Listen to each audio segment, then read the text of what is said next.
You know, if it's when doing that, that way I've not been keen on bringing somebody.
Adawa Mandera. Yes, madam. Hello. Hello. Hello. Hello.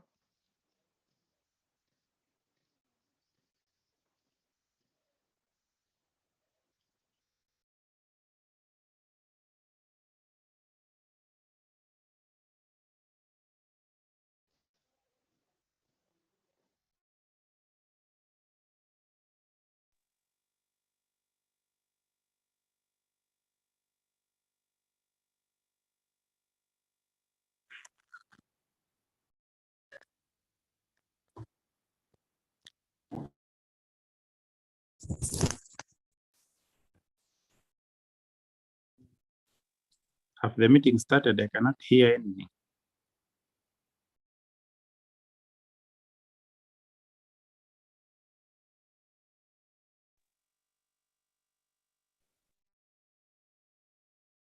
Hello, good morning, everyone. Thank you so much for joining in. We're just waiting for the participants to reach quorum. I can see that people are introducing themselves in the chat. Please continue. Good morning, Josephine. Good morning, Nasra. Good morning. Yeah, so we can continue to introduce ourselves in the chat as we wait to reach quorum. Let's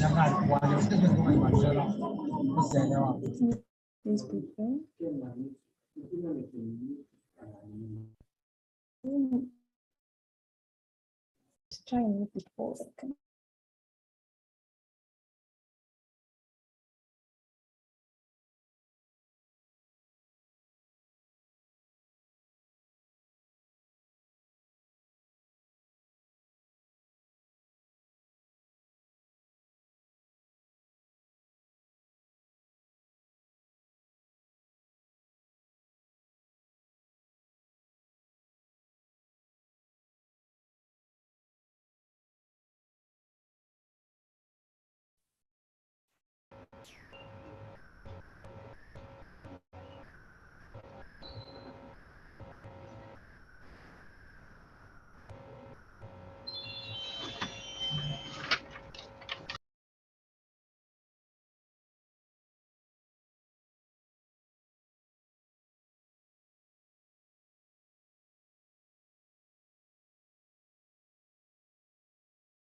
Good morning.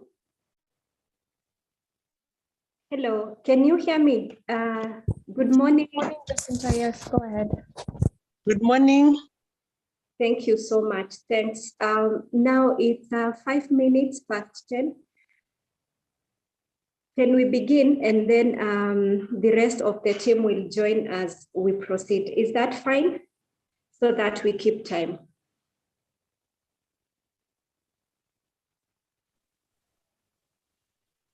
Sandrine, is that fine? Yes, yes, go ahead, go ahead. Okay, fantastic. So good morning, team. My name is Jacinta from CRECO.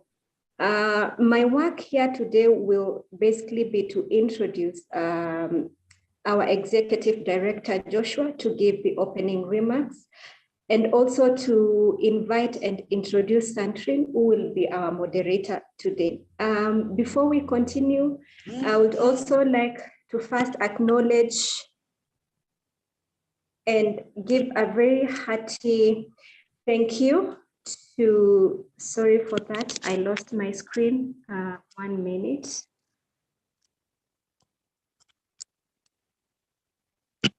So a very special mention and gratitude to Elvin Aluda for putting all this together, for making sure we all got our time, and who is continuing, you know, to ensure that we make it.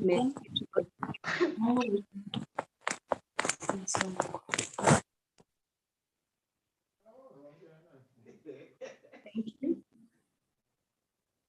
Thank you very much. So as I was saying, so I would like to acknowledge the contributions of Elvin Aluda, who's been behind putting this webinar together. Thank you so much, Aluda. Without much ado, I wish to introduce and welcome Joshua. I already did introduce Sandrine. She will be turning on.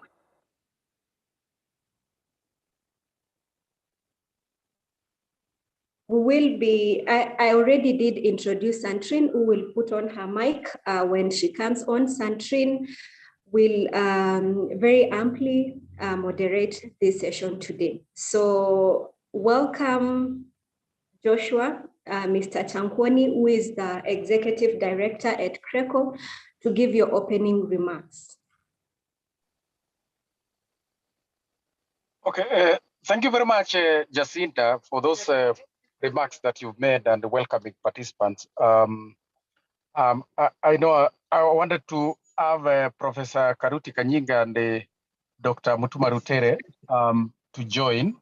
And then, of course, because they are the ones who will be taking over once I finish, so at least we have a connection of the remarks that I will be making with their presentations. But allow me use this time that I've been given to also recognize leaders of CRECO members, CRECO member organizations from different parts of the country, Uraia Trust County coordinators from different parts. I can see from the chat section where they are from Lamu, Western, Nyanza, and other parts of the country.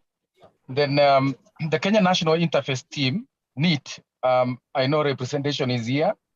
I not mention all the names, and some are to also join.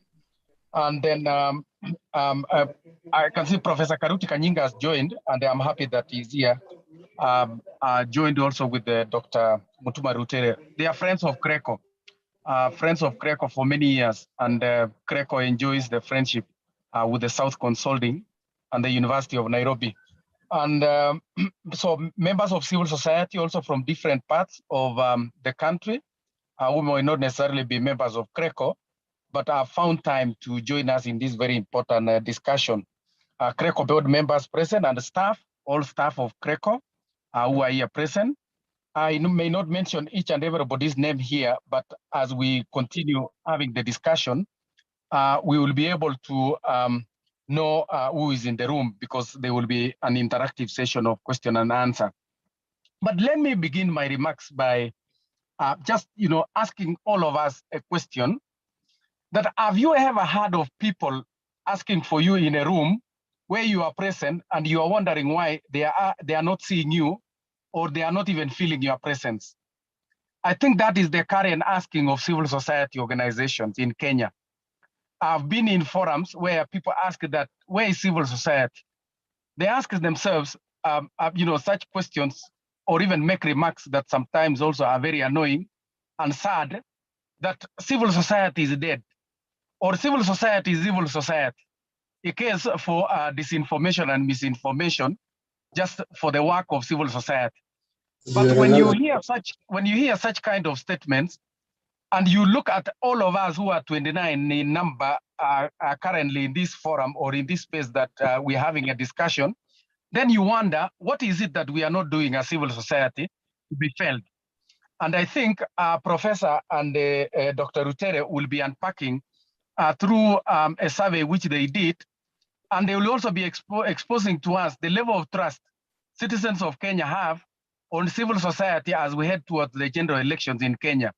So we're asking ourselves on this topic, an eye on the Kenyan 2022 general elections and the role of civil society in promoting credible, free, fair, and peaceful elections in Kenya.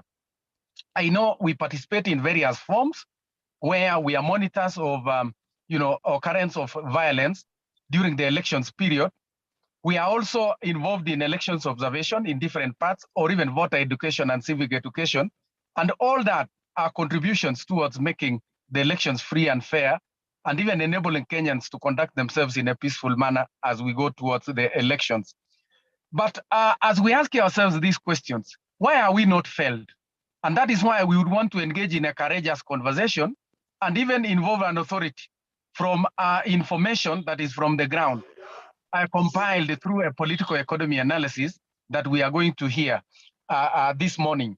And to conclude my remarks is that I would like to encourage all of us to be very open in terms of the discussion and ensure that this discussion can contribute towards a way forward that we are able even to package as CRECO and share later on after this webinar, so that at least we can find interventions on our meaningful contributions in different spectrum of the electoral cycle. It could be in the party primaries, it could be during the campaign period, it could be during the election period, or it could be during the results tallying.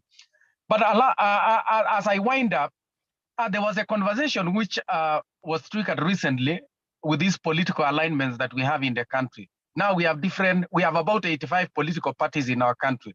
And when you look at the history of political parties in our country, you will realize that during an election, various coalitions are formed, and their formations are informed by different aspects of the election. Now, is that you are direct? Okay, thank you for that, Elvid. Please, maybe we could also ask the participants to mute so that we are not interruptive, especially when the presentations will be made. Let's be conscious of that. So when we look at 1997 and 2002 with the IPPG, you know, the formations, the unifications of the opposition parties then was to check the electoral body then, where the president was compelled to allow the opposition parties to, nominate 10 commissioners out of the 22 then. But after 2002 elections, we thought that probably Kenya now had reached, the democratic, maturity, because Moi had gone, Moi and Kanu had gone. But you've seen the behavior of our political parties and even the formations and their voting patterns in the 2007 elections, which actually was the worst in our electoral history, 2013, 2017. So you look at those elections and the behaviors that is portrayed in the country, either by voters, political parties, or even politicians, it's very different, even as we head towards the 2022 general elections. And I think we are operating in an environment that we have a pandemic, the COVID-19. I know there are people who are saying now COVID is away, but COVID is still here with us. Is it still being used to undermine democracy or free and fair elections? Then you also realize that participation of citizens is also a national value. Participation, public participation is one of the national values as enshrined in Article 10 of the Constitution. So this discussion contributes heavily in the implementation and ownership of national values in our country, so that at least as we champion, when we do voter education, we do election observation, when we do monitoring of the peaceful environment where all participants are engaged in electoral processes freely. But you see, there are bizarre happenings in our country as we speak. Look at the case of the borders menace now, and the reactionary method that is employed by government by cracking down the borders.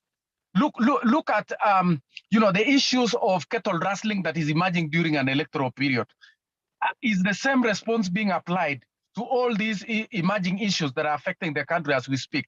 So I think this is a conversation that is wide enough that we are able to look at different corners of the country and we engage into a candid conversation. And I think to begin us in this conversation is just to hear from the authority of the political economy analysis that has been done in our country before the elections. And we'll be hearing from Professor Karuti Kanyinga and Dr. Mutuma Rutere from the University of Nairobi, as well as also the South Consulting. Allow me at this juncture to welcome Professor. I know at some point I'll be leaving because I'll be making also, I'll be in a discussion panel in the People's Dialogue Festival in the museums of Kenya, where I'm also discussing the same topic. And I believe we have a capable team that will be led by Sandrine and Jacinda in terms of steering the conversation moving forward. And I know we are expecting also more participants. We expect more than 50 of us to join this conversation. So Professor, you are most welcome, as well as also Daktari, to begin us with the presentations. Thank you very much. Thank you very much, Joshua. May I say it's my pleasure to be in this forum today to discuss the role of CSOs in the 2022 elections. And before I do so, before getting to the substantive discussions, I would say that I fully agree with the sentiments that you have already raised with regard to the role of CSOs in Kenya's electoral process, and the arising question of where are the CSOs today. Those are some of the questions I'll be asking, but I can see Jacinta Nyambura is having her hand up. Jacinta.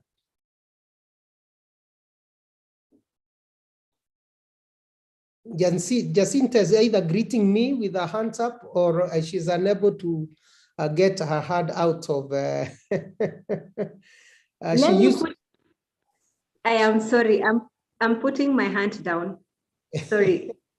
Jacinta looks younger than me, but she is not able to, she's not technologically savvy. No, I'm joking, of course. Don't worry, we shall know that it's a league as a had. What I would like to do then, given that introduction that Joshua's made, is just only to say that, to begin by saying that I am not new to CRECO.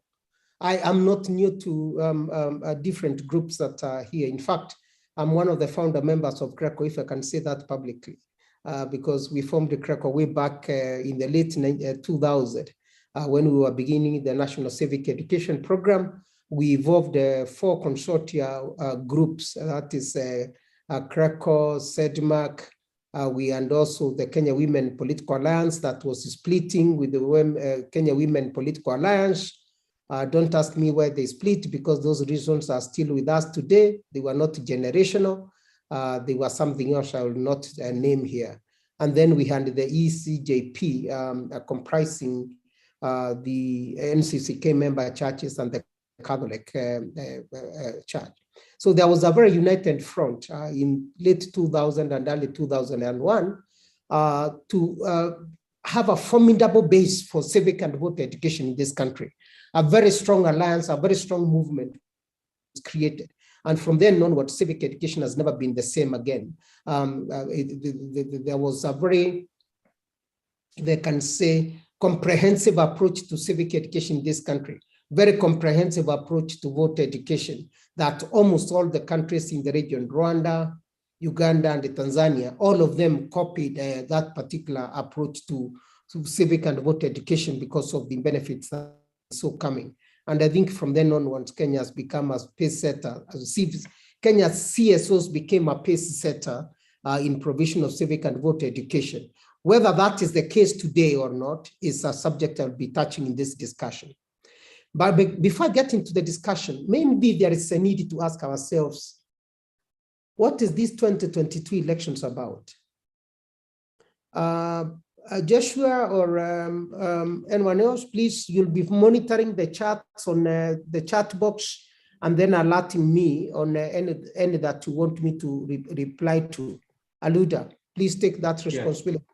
You monitor, and then if there is one, if I can be interrupted anytime, please interrupt me with a chat, and then someone will read it and stop me from proceeding. So in other words, I'm not going to make a presentation to the end and you wait for discussions. Yes, we can have a discussion later on, but if there is something that makes you feel that, no, I need to clarify even as I move to the next observation, please let me know. This presentation is in 3 major parts. I want to look at the context of our election, then what are the emerging observations, and what can we call, what can I say is the role of CSOs in this context, and then make some final remarks on what needs to be done to strengthen CSOs. Let's begin with the context. The context we have for these elections is not any different from what we have always had from 2002. We are a country of alliance building. We form alliances rather than specific political parties. The parties form alliances for purposes of winning elections for reasons that I'll talk about. And therefore, in this election, we are also going to an election where we have got 2 main alliances that seem to be the only ones that will be in place. And I'm saying this because all the alliances that fought in that competed in the 2017 elections are fragmented and largely are not in existence.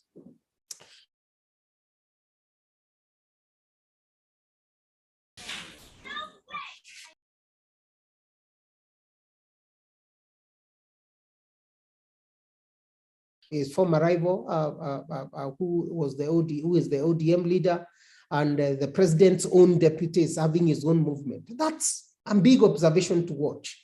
That's a big observation to make, because how that evolves has got a lot of implications for this particular context. Because the former opposition leader now appears to speak the language of government, and the deputy president, who is actually in government, is speaking the language of opposition. Those are not easy.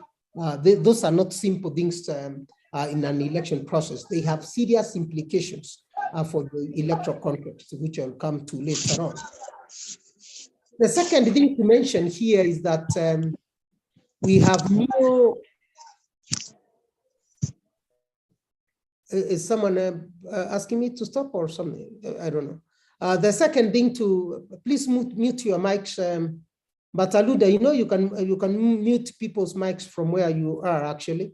You can you can just go to the chat and mute from there. Oh, sorry, just a minute. The second thing to mention is that we have also, for the first time, campaign issues that are of very different kind. In the in the past, civil society organizations ensured and made it almost a must for every political party to speak the language of reforms, governance reforms and political reforms. That was the case until 2017 elections, when the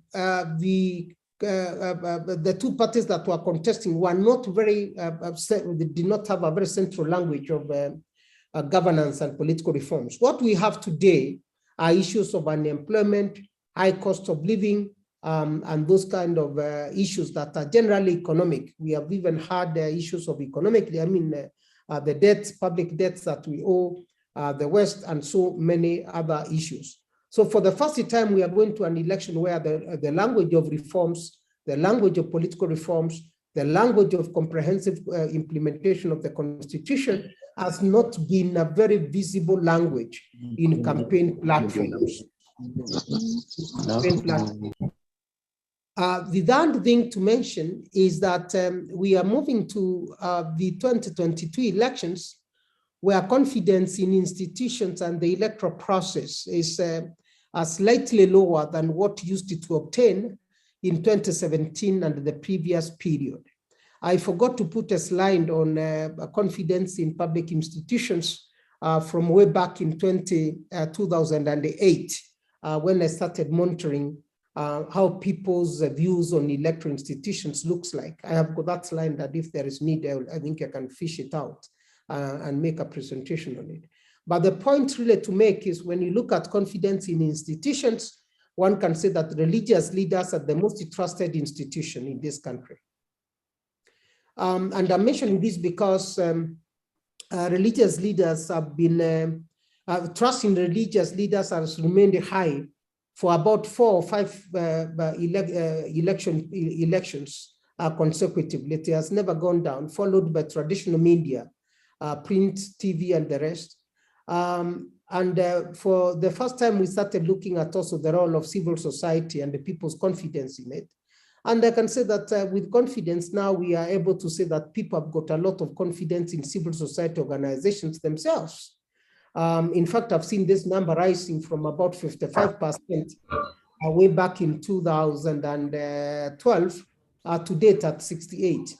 The judiciary is another institution that people have got a lot of confidence in. But when we look at INBC, the police and the political parties, then we start getting worried because confidence in INBC is not at a level where it was in before the 2017 elections. Neither is confidence in political parties and even the judiciary itself, although the judiciary remains the only institution that it's enjoying relatively higher levels of public confidence than any other institutions. Now, the most interesting thing is that in terms of regional distribution of these confidence levels, for the first time, we have got all regions of the country looking at things in the same manner. And I'm mentioning this because there's always a tendency for people to think that, in the past, there was always a tendency for each region to have its own perspective on a particular issue. And in particular, when they are, well, in the past, when Nyanza would say this, Central Province would say the opposite, because they were in different opposing groups. Now, all of the entire country seems to be thinking alike. There are no serious divisions. And I would like us to underline this very carefully, because actually there might be no serious regional pattern of voting. Either Kenya has come of age or something is happening that we need to take note of. It is possible that the regional pattern of voting might change this time.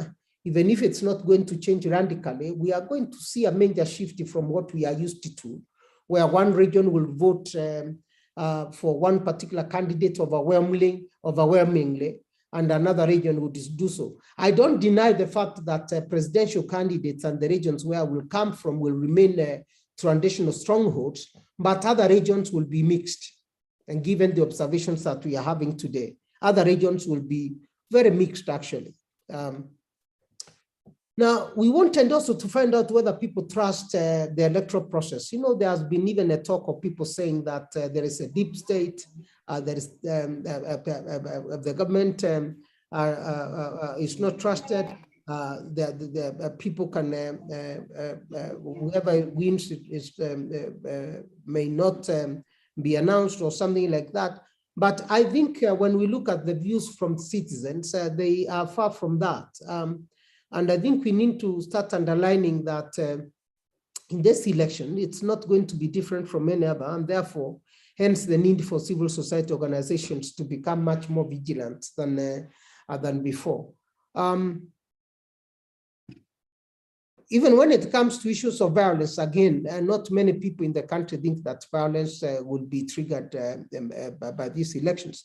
But the point really we would like to make here is that violence is usually never organized and planned in a manner that you would find in all major conflict situations. Violence in this country around election time is triggered by very proximate factors. How is the police, how are the police behaving? How is IMBC behaving? How are the political parties behaving? What's the behavior of politicians? Those are very important points to bear in mind, because they are very proximate. Because if all of them behave right and there is a correct behavior everywhere, then of course there won't be any violence. And I'll come back to that point when I'm speaking about scenarios in a few minutes' time. Now, given this kind of data, then what can we say are the key observations? I've already made one. It is possible that we are going to the 2022 elections, which will be a very close election. We are likely to have a very close election in this country, especially given what I've called the region's patterns of voting. We are having two alliances of almost equal size in strength because of the communities that have bought membership into these alliances. And if we are going to have a close election, I think civil society needs to note that A, there will be claims and counterclaims of victory. There will be claims and counterclaims of I have won. No, they have lost. B, we are likely to see instances where each side will seek to interfere with the electoral process and the electoral institutions. These elites are the same. They are friends all over. Today's friends will be competitors in the next election. Those who are friends in the last election are friends today. So even their friends in these institutions follow the same logic. So we are likely to see each side wanting to have each of the institution administer the electoral process in its favor. Let's not lose that one as a fact. The Kenya is our country, and therefore we need to guard against anything that we say is wrong, right? We see anything wrong, it's our responsibility to correct it. Some will attack the electoral institutions and argue that there is bias in how they are handling the elections. We are likely to see this again, given the nature of the numeric strength of the two alliances that are in place. So this is where civil society's role comes in handy, that being vigilant and watching what is happening is important in order to start monitoring and giving the correct advice at all times. Let me come back to that point later on.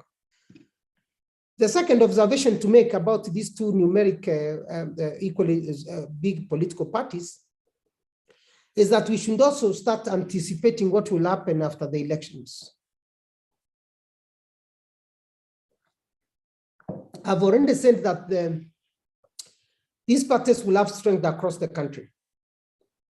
But given the nature of voting that may emerge, some will be dominant in the home regions of their principals or presidential candidates,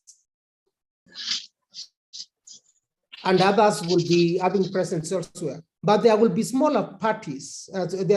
We are likely to have also smaller alliances that may have consequences, like a runoff, for instance. Because if it's a very close election, then if you end up having a smaller party with influence, then that can have a lot of implications for the final outcome. The third observation to make and to prepare for post-election outcome is to point out that it is possible also given the nature of our politics, it's possible also to win a presidential election and you don't have a majority in the National Assembly. You don't have a majority in the Senate. Neither do you have a half even of the governors. That's the first thing. You can win a presidential election, but then you don't have adequate numbers in parliament. Other parties put together may have more than you. And this is because of the Political Parties Act, right? But you could also be, in this election, anything is possible. You could win the presidency and also at the same time have a majority in the National Assembly and the Senate. Again, because of the Political Parties Act amendments that have come into being. So either way is possible, and we need to prepare for that, and more so prepare for a situation that may have policy gridlocks in Parliament and poor checks in Parliament. Because if a party wins a majority in Parliament and it has the presidency, then there will be very poor checks in Parliament. And if there is a party that wins the presidency, but has very weak numbers in Parliament, then there will be policy gridlock. The country may not move. We noticed this during the coalition government. Those are issues that civil society may start thinking about and how to address them. There is a major elephant in the room that no one talks about. From 2010, the judiciary has actually grown stronger and much more independent. And therefore, many people are rushing to the judiciary, to the courts, because at least now you can somehow trust the courts, not like the courts before the 2010. You can, well, there is a high degree of confidence in the court processes, and because of that, many people go to court, and this is not likely to be different. Now, but I'm mentioning this simply because the judiciary may also determine some cases late in the electoral process, may determine some cases, and we get appeals that are resolved very late in the electoral process, and that will have consequences on even the elections itself. I think you remember in 2017, Muhoroni constituency is one place where whoever was on the ballot is, the court ruled that, I think the court ruled that, made a ruling that had implications for the ballot on the eve of the election. If I'm not wrong, I can't remember very well, but I think whoever was on the ballot, the court would have argued, the court argued that he shouldn't have been there, lost the case, right? And the person is in the ballot. Supposing such cases also appear again because of the manner in which people will be rushing to court. Remember, these politicians are running for these elections not because of service. These are all the politicians we know very well now. We have come of age. These are not the politicians of 60s, 70s, and 80s. The current group of politicians are running for self-interest. And if you don't believe me, look at the occupation of a majority of them in the website of Parliament, and you see that everybody says their occupation is businessman, or But in the 80s, a majority of people in Parliament actually used to be former school teachers, former principals. You had leaders of farmers' cooperatives. You had a very serious, strong service constituency.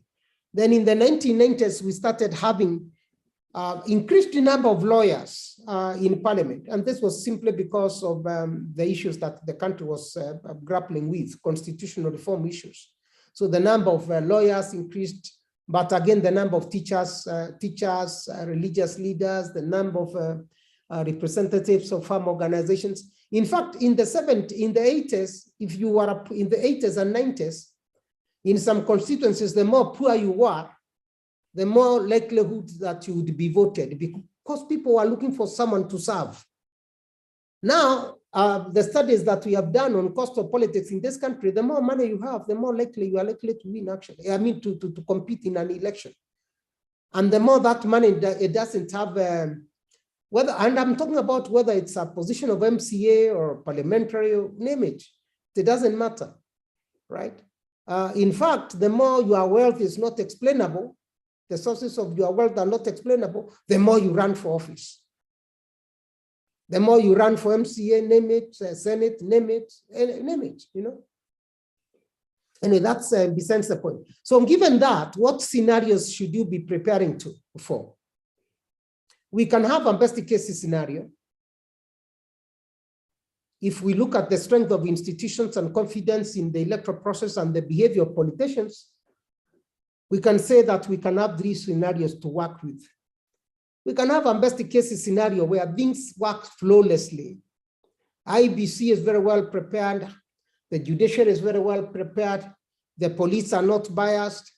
Everybody's doing their things right. Politicians are not involved in hate speech. Everything is all right. And then we say, hurrah, we have crossed the bridge. But we can also have a worst case scenario, and we have had worst case scenarios before. Institutions may be ill prepared, and by ill prepared here, I'm saying you can be even technically prepared if your middle level staff are very well prepared and technically competent, but you can lack political preparedness. You may have all technical preparatory work in place, but in terms of political confidence and how you relate with the other institutions, that undermines what you have already done technically.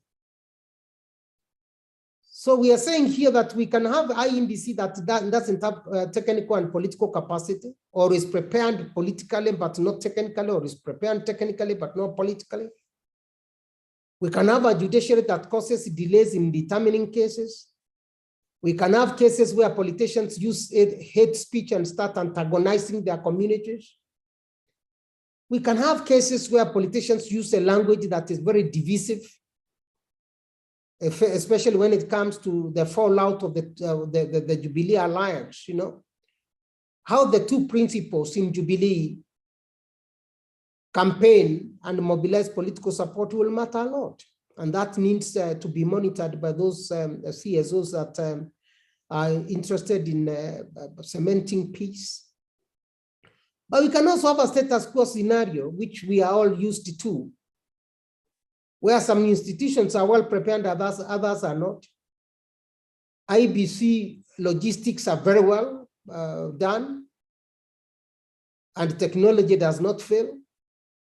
But we can also have a situation where logistics are very well done, but technology does not work as it should be, as it should in some of the areas. Or institutions are very well prepared, But politicians' behavior is as usual. They are talking and with bitter language and mobilizing in a very antagonistic manner. However, everyone says, no, these leaders are the same. They are cut from the same cloth. They are not, they have only their self-interest. Let us move on. So we are likely to have also that kind of a scenario, especially when people realize that these politicians are the same. Having said that, then what can we say should be the role of civil society organizations in these elections? We cannot adequately explain the role of civil society organizations in these elections unless we start paying attention immediately to the question of what has been the historical, what is the historical context in which we are looking at these elections? What has been the nature of relationship between civil society and the electoral process in this country?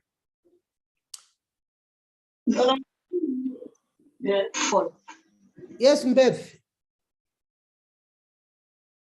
Yes, Beth.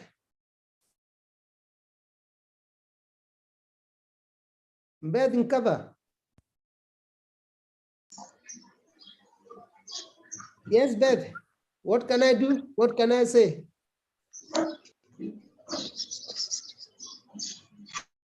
I think it's okay. You can just go on, Prof. Okay, thanks. Yeah. Yeah. I thought she had a question. Let me say that from the 1990s, and when you look at the role civil society organizations have played in this country from 1990s, we can distinguish very clearly about three roles which are interrelated that civil society groups have played throughout and continue playing, but with different levels of performance. When you look at civil society organizations in our country,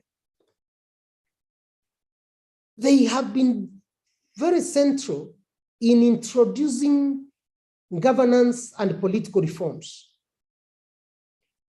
From early 1990s, there's no election that we've gone to without civil society shaping the agenda directly. And it becomes the responsibility of parliament to start responding to civil society. If you look at the language of rights, civil and political rights, even in voter education, how people would mark ballots, whether an X or a tick, it's the civil society that identified that one as a problem. Because there are some constituencies where crafty politicians would tell voters that when you go to the ballot, you put a cross for the person that you don't like, right? And they knew very well that what they were saying. So it's from then onwards that it was allowed, if I'm not wrong, that it doesn't matter which cross, whether it's cross or a tick that you put. But those who have been familiar with this history, it began with the understanding that in 1992 and 1997 elections, politicians in some regions of the country where the opposition was very strong, government aligned politicians would tell people, go and put a cross, so that that ballot is spoiled. So from then onwards, we have seen civil society shaping the agenda in the elections.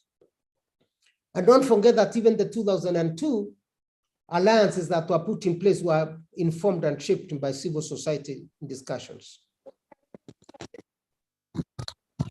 Civil society has been at the center of constitution-making processes in this country.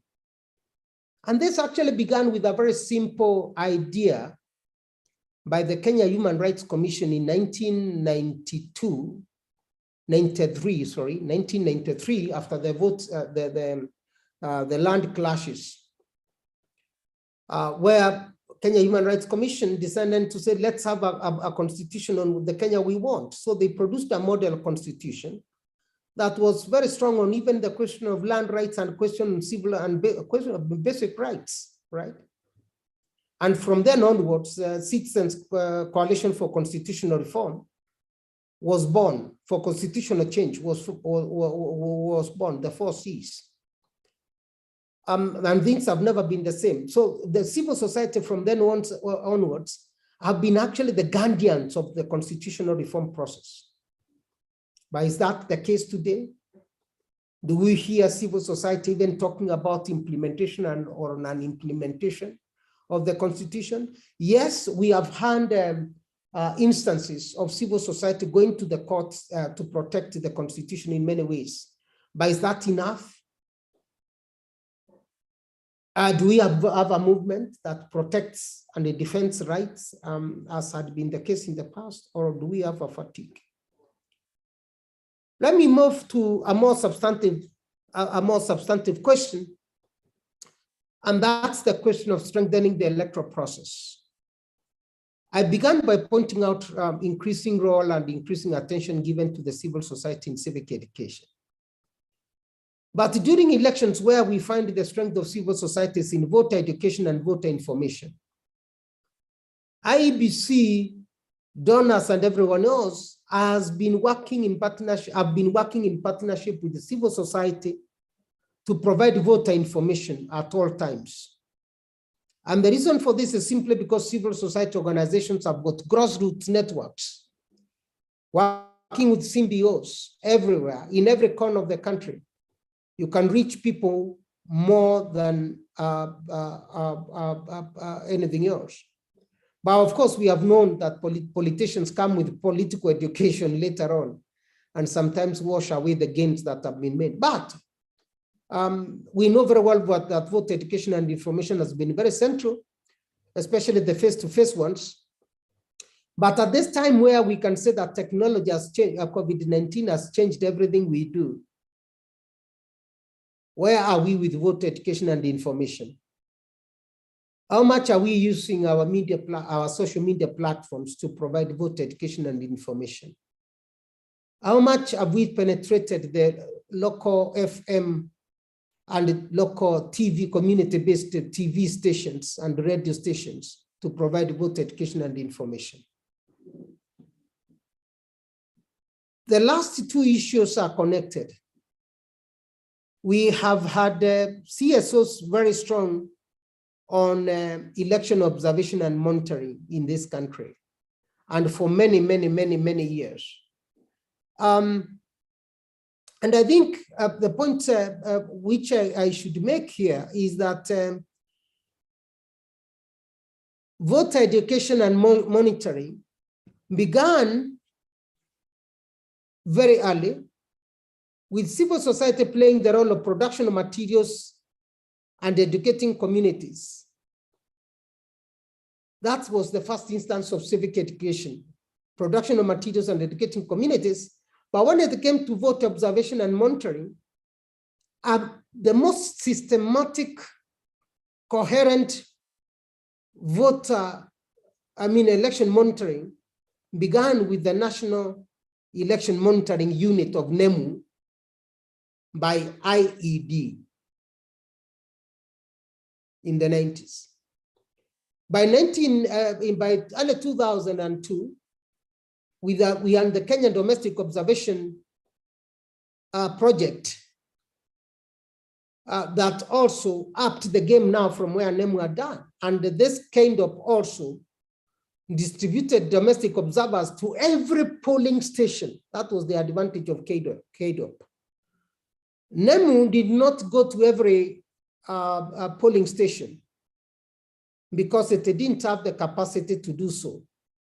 But after realizing the significant importance of domestic observation, development partners handed more resources to the domestic observers, to the point that in 2002, there was a voter observer, I think in almost every polling station, because the member churches in the project and religious institutions in the project in generally, because we had also the Muslims, the Idu, and then ECJP and ECP, sorry, and we had CCA, among others. They had the ability to mobilize their networks, member churches. You could get into every polling station and find that you have got a domestic observer. That was not the case in 2007 because there weren't sufficient resources. ELOG of 2013 and the ELOG of today have also been very critical. They are up to the game again because they also started introducing the concept of PVT or post-election, post-voting survey, where you can approximate, where you can see the pattern of voting even before the IMBC has finalized the tally. So we can, but the only problem is that ELOG has also not had sufficient funds to enable members be in every polling station. And believe me or not, when domestic observers or any observer is found in a polling station, the appetite to mess with the election reduces, especially if the observer is not from that area. That wearing of the t-shirt and being seen in a polling station alone is enough deterrence for bad manners, if I can use that language. But what really contributed to these successes that I'm talking about? Three things combined to ensure civil society succeeded. One is what I call the Troika Relationship, where civil society was always in a relationship with the media and the progressive political parties and individuals. Progressive political parties sometimes would mobilize crowds, and the media would cover the crowd. And the crowd being mobilized is the crowd that has gone through very comprehensive civic education. So we are the informed crowds. Or the media covers activities by civil society that are very nationalistic, very comprehensive, but guided by the need by patriotic desire to ensure good elections. That itself was also a result of another important intervention. There was adequate donor funding. Many progressive donors supported CSOs,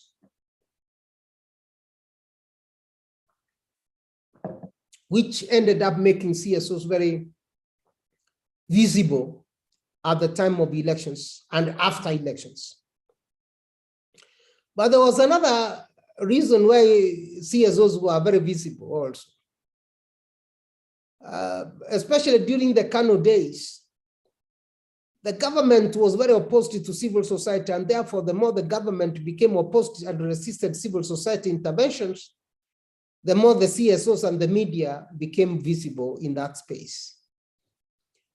But then in 2003, another new government came to power that started speaking the language of civil society, and the civil society got completely confused. They did not know where to begin and how to move in a language, in a situation where the initial 2 years of the government, you would get a government that speaks your language and it does things that you, so somehow civil society disappeared at that time. But I would also like to say that there are many people who have argued that civil society weakened because many people moved to the government side. Kibwana, Smokin Wajala, Njoki Dongo, Mother Karua, Mother Kome, name it. Those were people who were in various institutions of civil society, but that cannot really be said to have been the reason for a civil society to weaken. if the civil society was nurturing its leadership, then we wouldn't have had that. And therefore, the first thing that I note here is that actually civil society started weakening from that time, not because people migrated to government, but simply because those leaders who went into government had not taken, they did not have sufficient time to nurture new leadership in civil society. And the new leadership in civil society that emerged came from the middle level staff. Many of them who were doing technical work, and therefore have been seeing civil work as employment. And yet that generation of first leaders of civil society, they never took civil society work as employment because they had other forms of employment. They were only occupying civil society space because of passionate attraction to what they were doing. I can make a joke here, Joshua. Is Joshua left? Mayo, let me make a joke here. When I was young, I used to do a lot of research on civil society and NGOs. That's the term we used to use sometimes. You know, the term NGOs was increasingly used up to early 1990s. And when we were doing research, because I was the youngest in the team, I'm the one who used to go and invite, drop letters in people's organizations to attend meetings. And we used to use only Pan-Africa Hotel, Pan-Africa Hotel, Miliman Hotel, which is now almost like closed. Silver Springs is a later day place. Silver Springs became popular with us in civil society from 1996, 1994. So I used to know every organization and where they were located because I would go around all these organizations in 2 days in Nairobi with a vehicle and a driver. These days, and when you go to any organization, you wouldn't meet any vehicle in their parking lot. These days, if I visit an organization, the first question to ask is there parking? Because I know every staff member maybe has a vehicle. That is with a light touch. Henry Mayo, don't take that one outside this webinar. But the point I want to make really is that there was a change in guard, and that had consequences also for how civil society organizations looked at their issues. And from then, things are changed considerably. But there is also something else that contributed to that, to the challenges that civil society were facing. And that was the referendum of 2005 that divided civil society groups in the middle.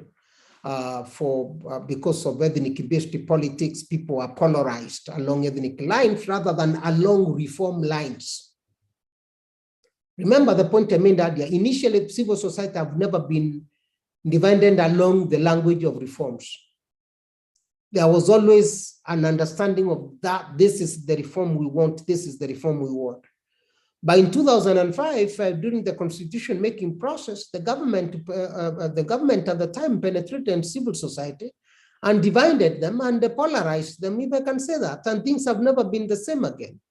Of course, there was resuscitation of civil society towards the 2010 constitution making process. But even then, there wasn't a comprehensive attachment to the review process, as had been the case in the past. That's a story for another day, which we can discuss at another time, but not today, please. With regard to 2022 elections, what did we see? I'm winding up, please. Sorry. How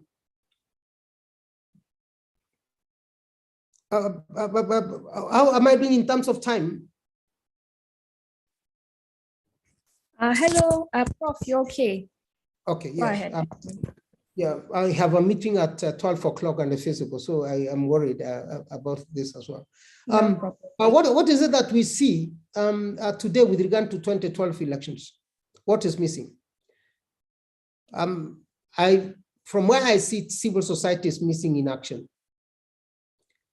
Civil society in this country is missing in action, both at the national and the county level. There is no visibility in civic education and voter education. And if there is engagement in civic education and voter education, then it's not visible. It's not visible at all. Or maybe it's me who doesn't watch things, but I think I've got assistants who help track things that are being happening regularly. The second thing missing, because civil society are missing in action, we have not had the language of reforms in the electoral process. We have not had a synthesis of what people think are reform gaps that should be addressed. I've not heard people saying there hasn't been satisfactory implementation of Kenya's constitution, and it needs to be comprehensively implemented, and so on and so forth. So the language of reforms seems, I think there is a reform fatigue, if I can call it that. I'm not saying we begin it now because it's late, but I'm just talking about what is missing. As a result, again, I have not had any or read anything comprehensive about monitoring of political parties to make them accountable. In the past, civil society would have a movement even on 2-thirds gender rule. The language of affirmative action that is found in our constitution came from a movement of civil society groups that insisted, we need the language to be put somewhere. And from then onwards, affirmative action became a household name. So we have not had political parties being pressured to respect the constitution or being pressured to come up with a formula for addressing the 2-thirds gender rule in their nomination process. And if there was sufficient pressure, I can tell you with certainty, if there was sufficient pressure, we would see even ODM being compelled to say that there are certain seats in Luo Nyanza that must be reserved for female candidates. UDA would say that there are some seats in Rift Valley that would be reserved for female candidates, whether men want it or not. Because they would be feeling the pressure to respect the 2-thirds gender rule. And there is no way of doing it unless you go to the strong basis of political parties and say that let's negotiate and address issues that are important for women in this country. The third thing that I think is missing, and I mentioned it, is that the Troika is broken. The relationship between the media, progressive opposition political parties, and progressive individuals and CSOs is not in place as much as it should be. There is no that visibility anymore. I know, of course, there have been efforts to have meetings with the Editors Guild, but how often? Where are the spaces for conversation on what needs to be done right, which involves CSOs and progressive individuals in political parties? I don't see those spaces. And if they are enough, there are those spaces, maybe they have become too large for me to see. Fourthly, and I think you'd agree with me, all of you, funding is limited. There has been limited funding to CSOs in this country. But even if funding is limited, I can say this country for the last 30 years has built a repertoire of civil society human resource in every ward in this country. If you look at the work that CRECO has done, SEDMAC, NCCK, ECNJPC of the old days, there is no constituency you'll go to and you don't get someone who has been trained as a civic education indicator. There are networks, but how utilized are these networks? They have not been mobilized or activated because of lack of funds. Finally, devolution emerged and created new opportunities and challenges. Devolution saw activation of community-based organizations that have very limited interest in national level politics. The national level organizations that were in place also disconnected with some of the counties. the manner in which civil society organizations used to operate when there was a national context is not the same as now when we have got 47 counties. You may be relevant at the national level, but not relevant at the county level. You may be relevant at the county level, not relevant at the national level. And we have never taken stock of these challenges and see how best they can be addressed. What can we say can be done to address these particular challenges? I think from where I sit, there is a need to activate the Troika.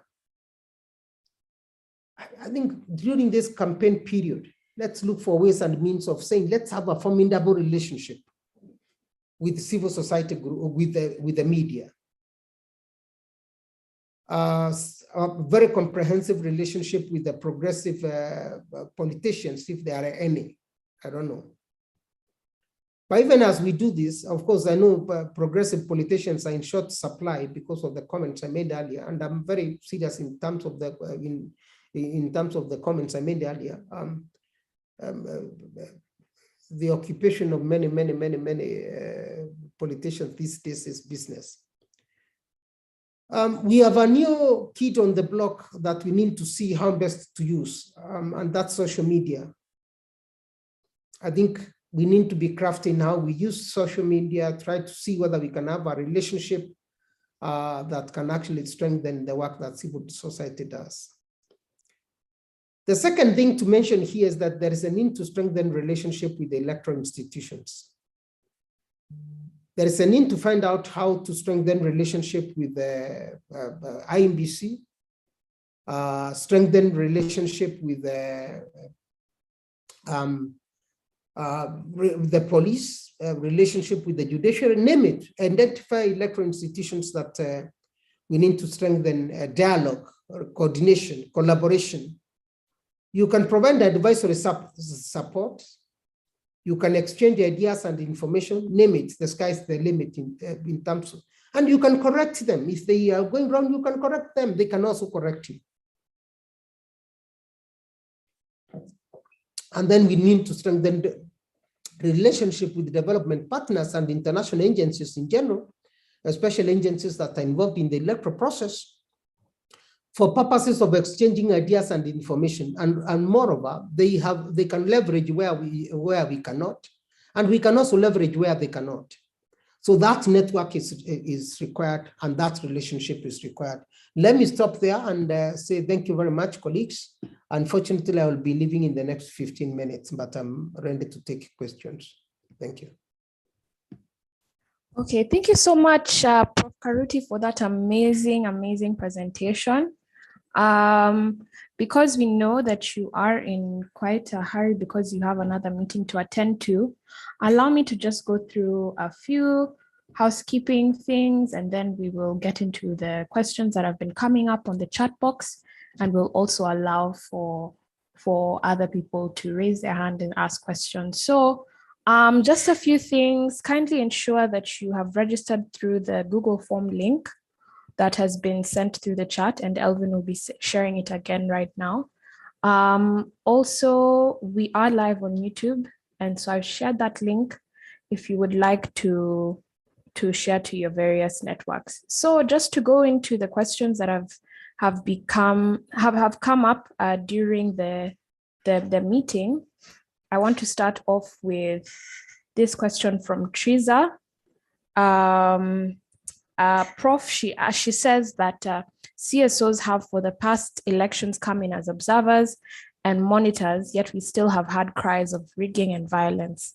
Many now are arguing it might be a waste of resources. Do you agree? Where have we been going wrong, and what can we change? Rather do better this time round on that component. That's the first question. We also have a second question from Triza, where she says, should our aim be deterrence, and is deterrence enough?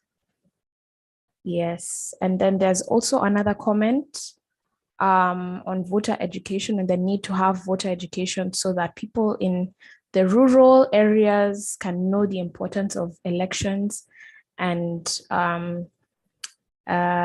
Rongai also says that PWDs have more challenges because they don't understand what's going on because they're left out.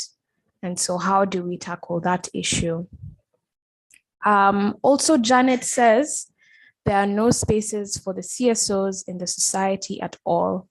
And so how do we create space for civil society? Yes, I think I can stop there. I don't know, Prof, if you've been able to note down the current comments, and you can just make your remarks as we continue to see these questions and comments coming in.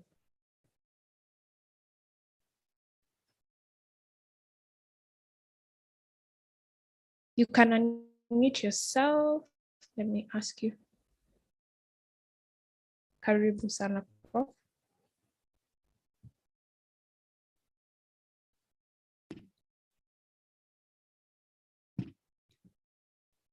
Yeah, I was trying to unmute. Hello, we can hear you now.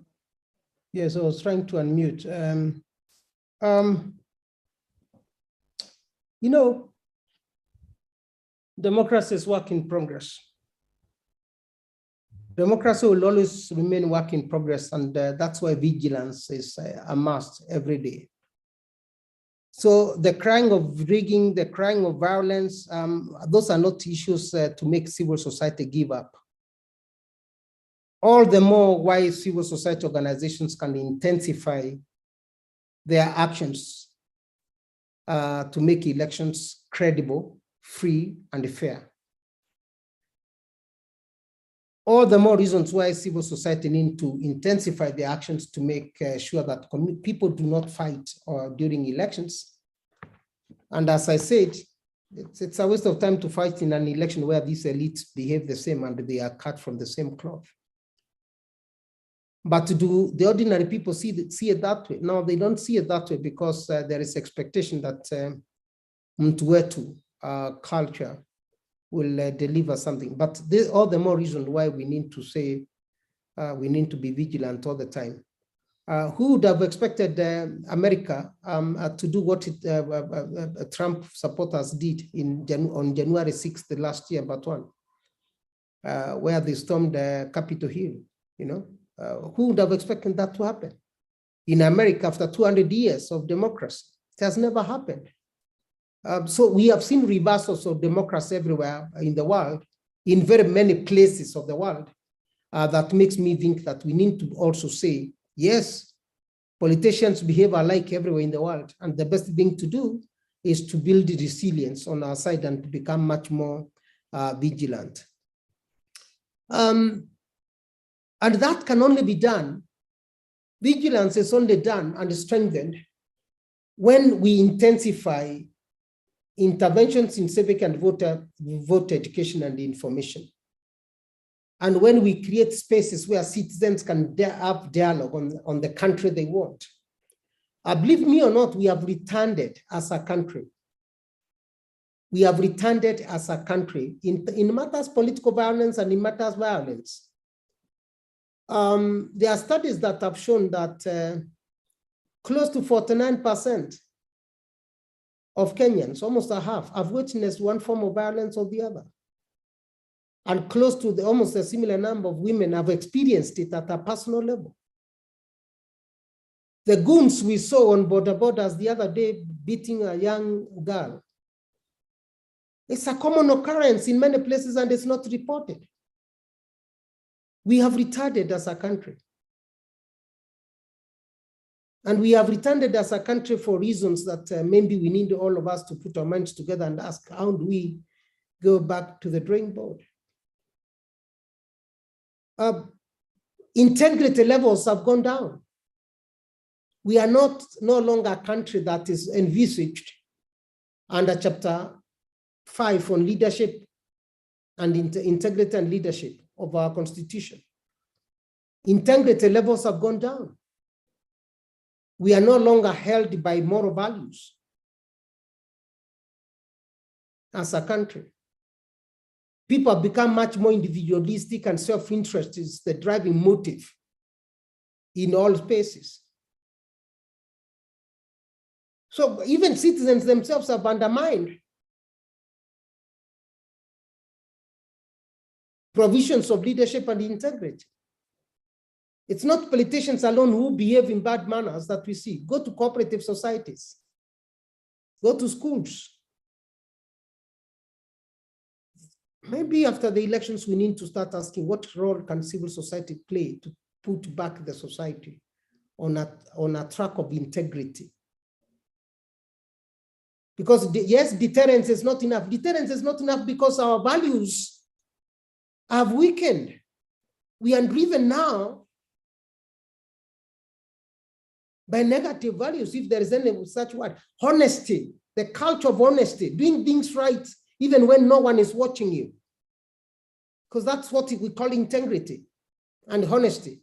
When you do the right things even when no one is watching you. There are so many people who never do the right thing, even when no one, do the right thing all the time. If there is darkness in a hall where there is something precious, if the lights come up in 3 seconds, you'll see how many people will be near that precious thing, right? So, I'm sorry to say that we have got a role to play as civil society organizations. There's something that has gone wrong with the moral fabric of our society, and it's our responsibility. It's no wonder that PWDs are being left out, because the whole society does not care about others. We have become so individualistic, and therefore people with more challenges in accessing public spaces and in giving voice in public spaces like PWDs are not well heard. No one champions for them. And even when you have got elections where PWDs are representative or PWD is elected or nominated, that person no longer articulates issues of PWDs. He starts looking at his position as a position of self-accumulation. And I'm saying this with a lot of respect to my PWD colleagues and friends. In the 1990s, when we made the fight for PWDs a national fight, we had PWDs who were appointed or nominated to public offices. And they never looked at those positions as their positions. Those positions became the platform for articulating PWD issues. They never neglected the PWD movement. Let me keep quiet as a result of that. Let me stop there. Thank you so much, Prof, for that response. I can say the same about gender, the two that's. The people we elect into parliament, with the women elected in parliament do not have a serious coalition of interest to articulate gender issues. I can say one thing that still disturbs me. There was a time when the two-dance gender rule was subject for debate in parliament. And a majority of women leaders were in New York for the UN Gender Summit. And the voting was to be done. And yet they were supposed to mobilize their gender colleagues. I've given you the answer.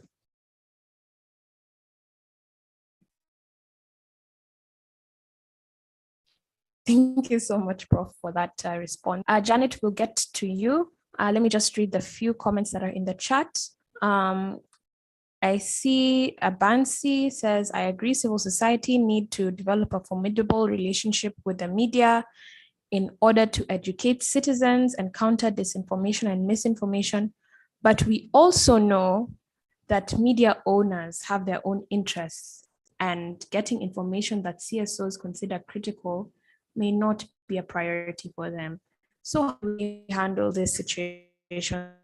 This touches on the Troika, which Prof, you talked about the connection between civil society, media, and also parties in the releasing of information. in terms of the electoral process. And then we have a comment here by Crispin, are struggling while Nairobi-based have taken everything. That is quite bold. Donors are not keen in supporting voter education.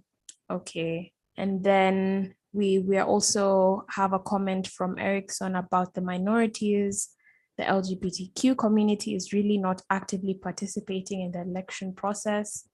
And there is stigma due to discrimination and discrimination from the public and politicians. So how do we ensure that these special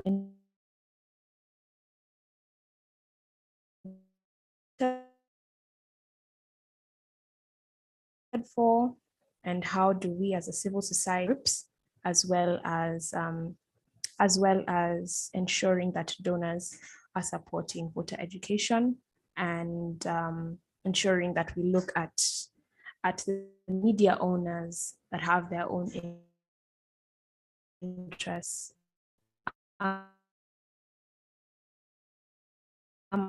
I'll just allow Janet to make her comment. Hello. Yeah. So my name is Janet. Yeah, go ahead. My first comment was to sensitize on the issue of this topic. Why don't we bring it on board when it comes to issue to local mwananchi? The information that you guys are sharing here, it's so perfect. But how does a local mwananchi get to know about these safe spaces, the CSO things? Why don't we do something like a talk to that local mama mboga who does not know what is going on before the election? Another thing, I'll want to talk on issue with the LGBTQ. I've seen people in my society judging that community. Okay, at some point, I feel like they're just normal human beings like us. But the local, we other people from this other community, we've not gotten that exposure to interact with this LGBTQ. And it might be at some point, we grow knowing that these people are evil. So why don't we also offer a community whereby we talk to people, we do talks in the society for them to get to know that these people are not harmful, so that they can also participate in politics like we other people. Thank you. Thank you so much, Janet, for those viewpoints. And I think that it's really important how she's brought up the issues of what we can do in terms of having talks, because this conversation also needs to steer in the direction of a way forward as civil society organizations. So as you're placing in your comments and raising your hands, maybe we can also continue to think about how we as civil society organizations can ensure that our activities are centered around ensuring that all people are included in the electoral process. So Karibu, Prof, I think you can make your remarks. Yeah, let me make a final remark here. There is the question of the media and their self-interest and the rest. There is no place without challenges, but media owners are different from editors. So there is a constituency that people have worked with before, even in the old days when the media was working in civil society. There were owners and their interests were very different, of course. But that does not mean we throw up the towel and we don't do anything. The most important thing is to start having a relationship with the editors, a relationship with the media in general, and start asking, how do you influence change in society using that kind of partnership? Janet, your question about grassroots mobilization, that's what you need, you people need, even you, I can ask you, why are you not having this conversation with people at the grassroots, Janet? That's the question. This is what I'm saying is missing in civil society, exactly. Why are you not having it? Because actually you should not be asking us, should be telling us that you have done A, B, C, D, and the rest, you know, and we follow.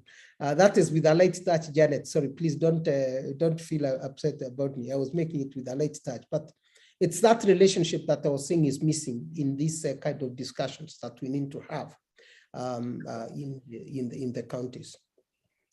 Related to that, I think is the whole question of someone is also saying communities, people at symbios do not have resources. National level organizations have taken all the resources.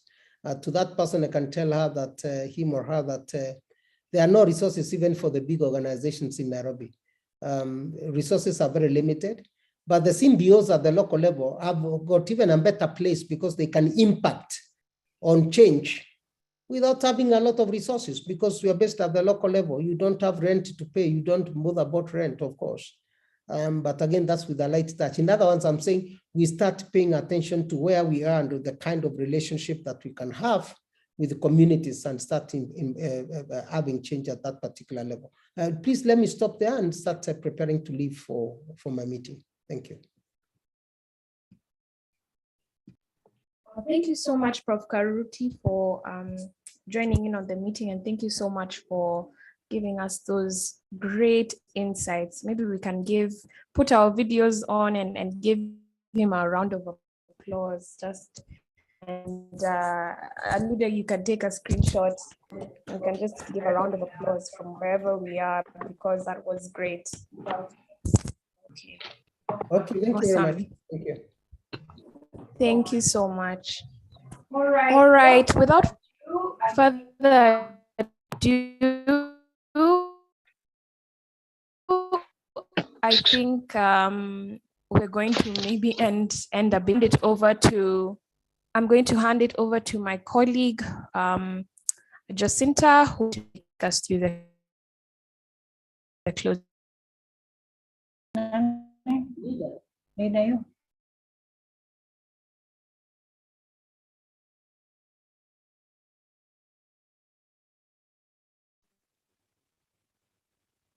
Hello, Karibu, Jacinta. Yes, Karibu. Thanks, Sandrine. I am not sure whether are all questions answered, because what I'm thinking is that I could just thank Prof so that he can leave, and maybe we remain if anyone else has a burning issue, and then we wrap it up after that. Is that okay? So that we do not close and maybe someone had something pressing, to say. Because the only person who needs to that's okay. That's okay. Prof. Okay.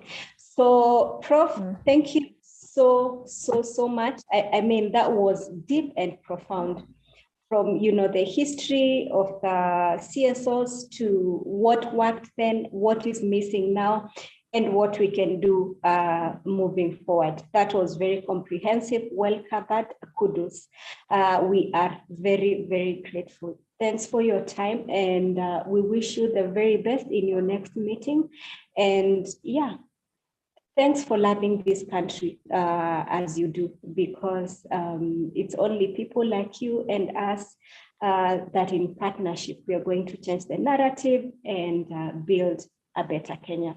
Thanks, Prof.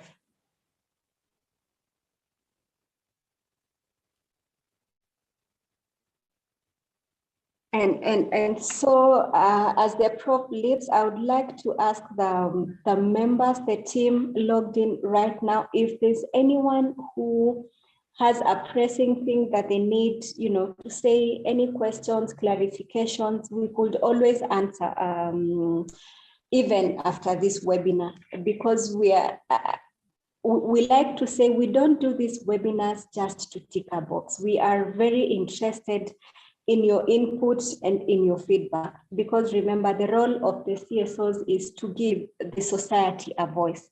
And so if we do not do that, we are failing. So we need to hear from you, the society, our partners and friends. Where are we failing? What would you love to see us doing so that we can, represent you nicely, faithfully, and present your concerns and wishes to the powers that be. Remember, this country is ours, all of us. And so we need a very coordinated and joint front, to make things work and address the things that we feel are not working. So do we have anyone here who has, Jacinta. Yes. Just very quickly, sorry to cut you off. There's some few comments on the chat. Maybe you can go through and see if there's some questions. Yeah. Okay, thanks, Sandrine. Thank you so much for that. I see 3 more comments. And also there's a hand from Janet Celine. She has raised her hand for a long time. Oh, okay. Let's start with her. Please, Janet. So as Jacinta is going through the chat, yeah. Yeah, Janet, please, let's hear what you have to say.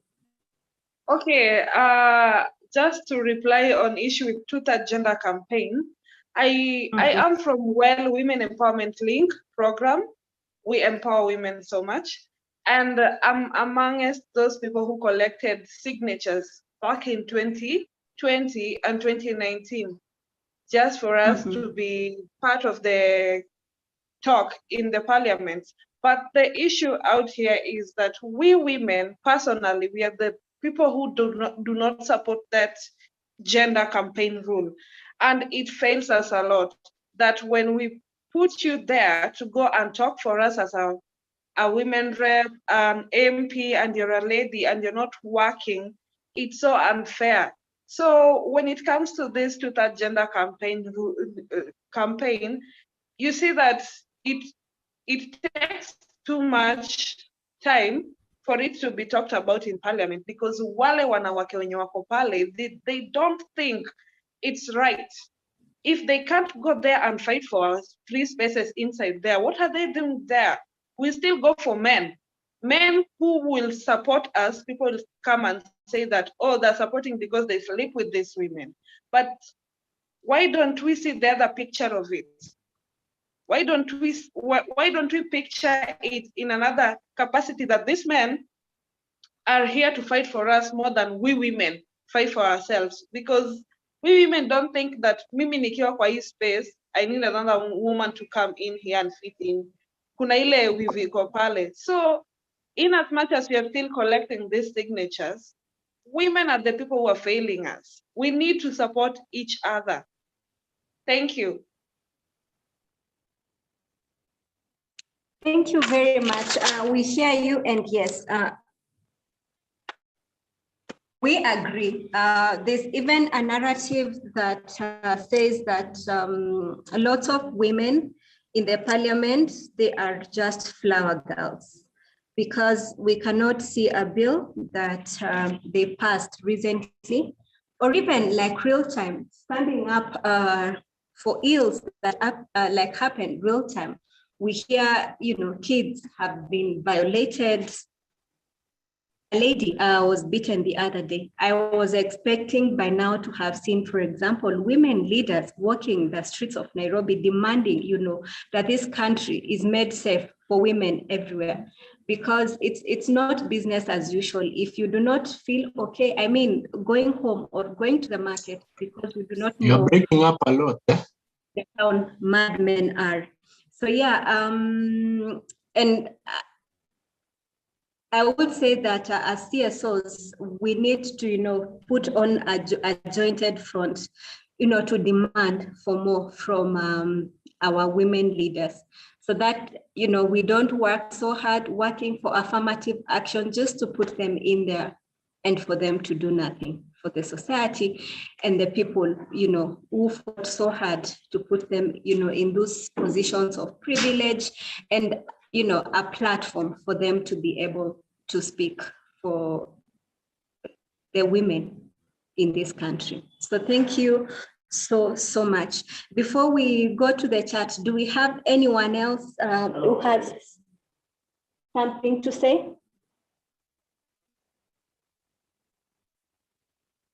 Sandrine, do you see any other comment before we go to the comments? Okay. No, I think you can go in, yeah. Okay, so what I wanted. Okay, Hello? go ahead. Yes, go ahead. Yeah, I just wanted to suggest in my area, that is Mandera County, during the election, normally, as I first of all thank Mr. Karuti, the professor, for the presentation. County, as you know, these are one of the marginalized counties in Kenya, and arid and semi-arid areas. So it needs a lot. People are marginalized; they are not even literate as such. So they need a lot of effort to put on them, to educate them on the voter education, and also to teach them on their right on when you are observing the election. So I think in that issue, these suggestions to be taken for semi-arid, not only Mandera. I think for Mandera, Turkana, Samburu, these arid and semi-arid lands. Hello? Hi, I can hear you, Abdi. Hello? Carry on. I can hear you. Carry on. That issue, I'm just requesting whether you can share with us the presentation to the meeting. Okay. By email. Okay. Did you leave your email in the registration form? Yeah, it is there. It is with Aluda. Fantastic. Here's my email. Thank you. Aluda will ensure that you get the presentation. And thank you very much. I was in Turkana in November, and Turkana almost feels like it's not in this country. I mean, it's pitiful, but that's the sad reality. So agreed that the representation of some of the marginalized counties or areas in this country is really wanting. And we do not want to have some Kenyans who, are treated like the children, of a second God.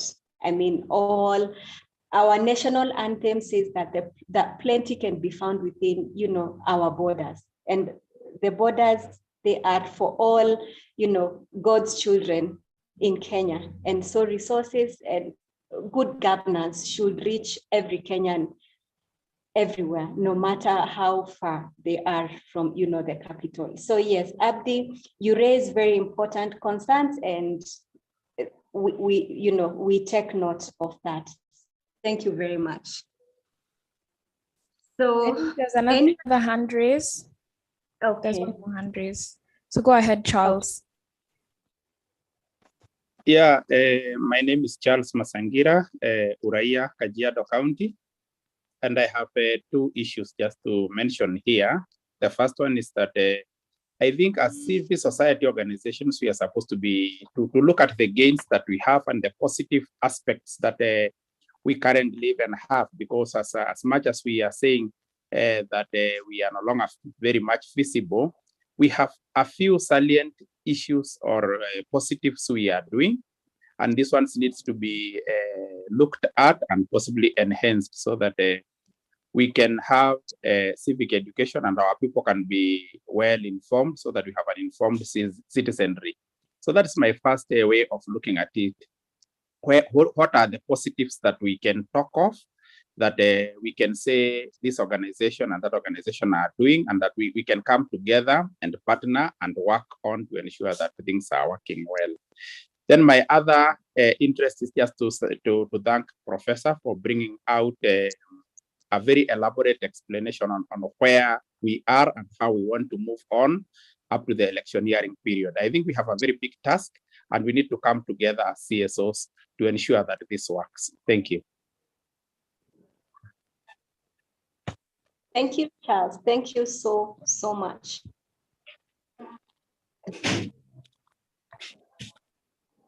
Sandrine, do you see anyone else raising their hand? No, I think you can go into the chat box comments. Yeah. Okay.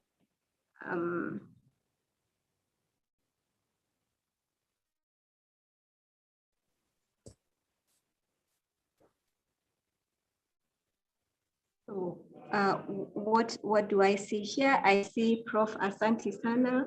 I see someone saying IEBC has the mandate to do voter civic education in counties, but there's no activities of such in the ground. In some counties, few organizations are doing the voter civic education. Some counties have Department of Civic Education, but no capacity to implement. Henry Mayo to everyone. Okay. I need to say, ongoing right now, behind the scenes, there's a lot of work going on.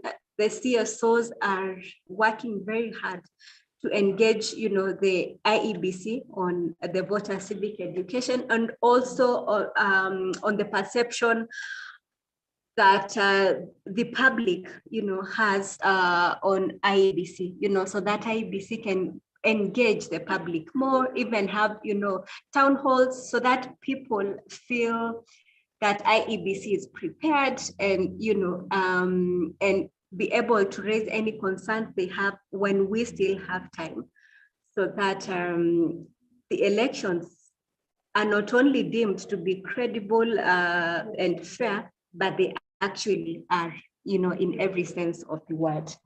I want to appreciate Uraia through this implementing partners. They're doing tremendous job on civic education and voter education. That's Caroline Jewett. So thank you, Uraia, for the great job. I see, okay, that Andrine. I see Nasra. Sisi wanawake tunachukua mtazamo wa kuwa mwanamke hawezi kuwa kiongozi bora kuongoza jamii mzima. Okay, I think that was addressed earlier. Someone raised that same concern, and we agreed that we women leaders, we can do better, and everyone else, can support and call out the women leaders where they feel that they're falling short. I see Rongai. In Baringo County, we don't have any PWT rep in the county assembly, so we have not, we're not well represented. Okay. Yeah, so just to say something that this week on Monday, we had a meeting with ORPP, that's the Office of the Registrar of Political Parties. And they say they are very keen right now on SIGs, that is a special interest group, and also the third gender rule, that they are not, agreeing to register any political party that doesn't, adhere to the rules of two-third gender rules, and also the, having the inclusion, of the SIGs in their political parties. In fact, the political party fund is in such a that there's a clause, a 15% and a 10% that only is awarded if a political party takes care, of those two components, the SIGs and the two-third agenda rule. Okay, I agree with Charles. I have seen a lot of change of mindset in the grassroots areas at the post. It's greatly enabled by the innovative ways of voter education. That's Triza. Thank you, Triza, for your comments. Then I see Joyce Mulu to everyone. This is a good discussion, but I really concur with profs that CSOs are missing in action. Mostly this is due to failed rethinking of new strategies and their implementation and rampant donor funding. Thanks, Joyce. Imagine today's webinar is specifically for that, to engage the public so that they can tell us where do they feel, when you talk of this failed rethinking of new strategies. So when we hear from the public, the people we represent and the people we exist for, when you tell us, where we are failing or what we can do better, this is how we rethink, our strategies, and this is how we act better and represent the people, the citizenry of this country better. So thank you, and please, if you have any strategies you can propose, anything we could do differently. That's why we have this webinar today, because CSOs, we are serious about, a comeback and making holding the governments and the institutions accountable so that they serve the Kenyans well. And I am on to the last, okay, this one I've seen, remind people to register. I hope we've all registered. Please register and fill in all those mandatory areas. And the last one, Nasra says, Sisi kama COS, okay, I bet she meant CSO. Tukishirikiana na Uraia Trust kupeana voter education, tutaweza kuwafikia wananchi wengi mpaka yule mama mboga. Ukweli Nasra, nakubaliana na wewe. That's a good insight. Okay, without further ado, I'm not able to see the entire screen, but I don't know if we have any more concerns before we log out. Sandrine, do you see anyone before we wrap this thing up? I don't see anyone, but I just want to make a quick request, Jacinta, with your permission. Can we have our videos on so that we can just wave and do a screenshot? So if you're comfortable and if you're able, please just turn your videos on so that we can see you. I think mine is a little bit blurry, but it would be great to see you guys. And then Elvin will be sure to do a screenshot so you can wave. Thank you so much for attending. Thank you so much. Thank you so much. All right, great. Okay, back to you, Jacinta. Okay, so Tim, I would like to deeply thank you so much for honoring this invite, for taking your time today to log in, to participate, to keep the house rules. There's so much else you could be doing, today, but you chose to be here for the love of country, and for the love of the work we do as CSOs. Thank you deeply. I would like to acknowledge first and foremost my colleagues from CRECO. You guys have done well. Thanks, Sandrine, for moderating today. You were amazing. Thank you, Aluda, for organizing this whole thing, for sending out invites, for making sure we have an agenda, a concept note, for making sure Prof comes today. Aluda, thank you so much. Thank you, Timothy. Timothy is the guy behind, the social media. So we did say we are live on YouTube. When we say put on cameras, we wave so that we take a screenshot. That is Timothy behind that magic. Timothy, we are very grateful for your input and your contribution. There's also the larger, CRECO family. We do not exist, in vacuum. They are holding us, the other departments, finance, that makes sure that we are able to do this. The HR, I saw Nancy logged in. Thank you so much, Nancy, for the support. And now, a very big thank you to the big man himself, our executive director, Mr. Changoni. He is just the best. He is the one who visualizes, all these webinars, makes sure that we stay true to our mandates, as CRECO and as the consortium for the CSOs. So Joshua, thank you so much for your leadership, for your vision, and for making sure that we are always energized to be able, to be a light to this country. So thank you everyone for tuning in, and I am wishing you a very good remainder of today. Be safe wherever you are, and continue, spreading the gospel of unity, civic behavior, and a better Kenya for everyone. Thank you so much. Jacinta, I'm seeing people are requesting for the presentation of Prof.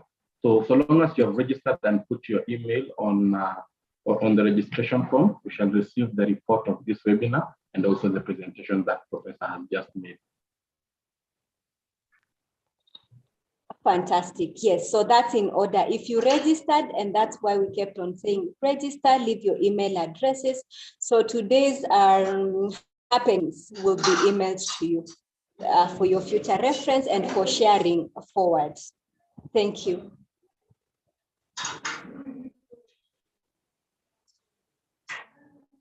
Okay, thank you so much, everyone. Have a great afternoon. Bye.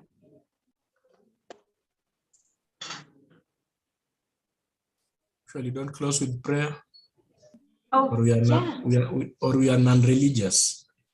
That's very important. Who raised that wonderful comment? Can they please volunteer to pray? Who was that? But I think we are of different religious backgrounds. I think ending it with the national anthem would be better, Jacinta. I agree with that. National anthem. Okay. Do we sing it in English, and which verse? Because there are three. Do we go with? I think English and the first verse will do, Jacinta. Okay, so English. I can't sing to save my life. Who will take this thing of country?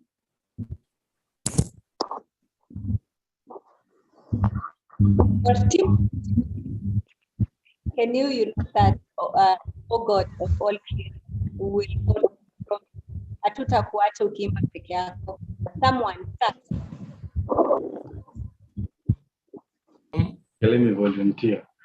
Oh God of all creation, blessed be so Lord our nation, justice be our children defender. May we dwell in unity, peace and liberty. Let it be found within our borders. Done. Thank you so much. Asante sana.